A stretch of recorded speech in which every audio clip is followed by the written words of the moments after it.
Društvo oseb z okvaro sluha Dozis Dolenjske in Bele krajine je za člane na voljo preko sodobne tehnologije vse delovne dni v tednu ob upoštevanju vseh ukrepov za preprečevanje širjenja epidemije koronavirusa.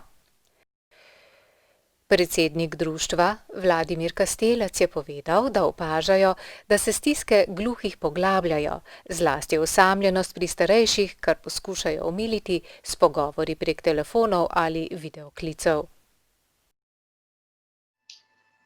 V društvu smo v času epidemije dostopni vse delovne dni v tednu, seveda ob doslednem upoštevanju vseh epidemioloških priporočil Vlade Republike Slovenije in Nacionalnega inštituta za javno zdravje.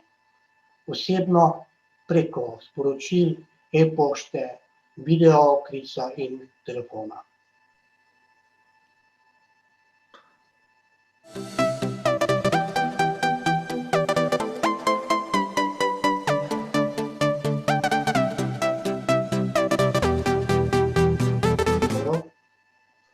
S kakšnimi težavami pa se gluhi soočajo, kaj opažate, in pa tudi naglušni, kaj sporočajo?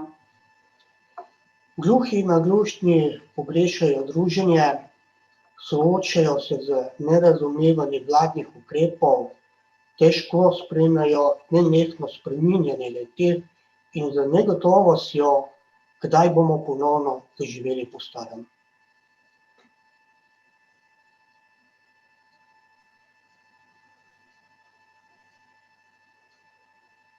Je kdo zbolel ali pa imel nesrečo? Imate kakšno konkretno situacijo? Kako ste reševali te situacije?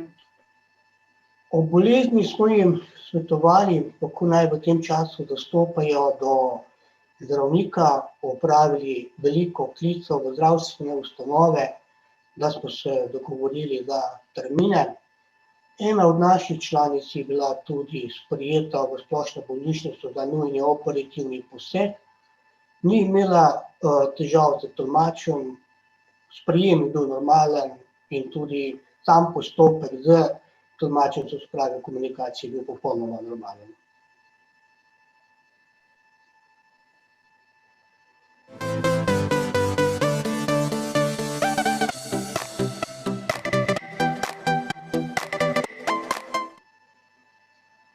Kako pa je sedaj s starostniki v domovih za starejše občane? Sorodniki jih ne morejo obiskati? Kako tudi mogoče vi obiskujete ali pa se pogovarjate z njimi? Na žalost pa nas v Novem mestu so obiski v domovih strogo prepovedani.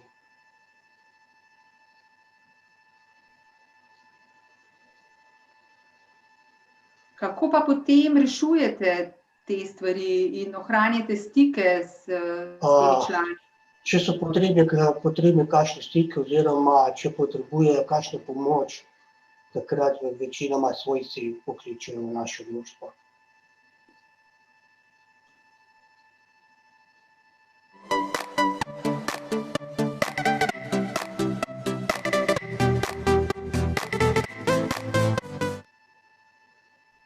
Kakšne težave pa se pojavljajo v tem času največ? Mogoče osebne krize, potreba po pogovoru, dodatnih informacijah? Člane pesti osamljenost, starejše, predvsem tisti, ki so sami. Z naglušnimi se pogovarjamo po telefonu, da jim popestrimo dneve, z gluhimi pa vzpostavljamo kontakt preko videoklicev.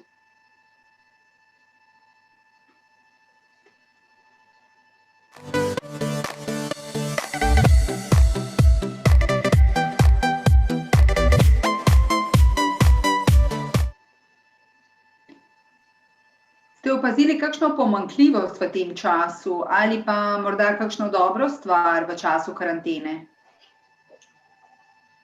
Dobro je, da so novinarske konference s tolmačem slovenskega znakovnega jezika, tako da lahko le-te spremljajo tudi gluhi. Velika pomanjkljivost pa je, da ni podnapisov na televiziji, ker govorci na novinarskih konferencah in drugih intervjujih uporabljajo zaščitne maske. Jih naglušni težko razumejo, ker si ne morejo pomagati z ogledovanjem branja iz ustnic.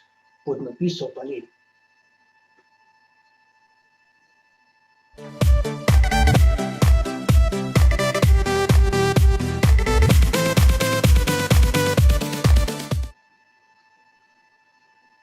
Torej, smo že pri koncu in me zanima, kaj bi priporočili vašim članom in pa ostalim gledalcem. Pazite nase in na svoje najdražje. Po svojih najboljših močeh poskrbite, da se trenutno stanje čim prej normalizira in da se ponovno srečamo.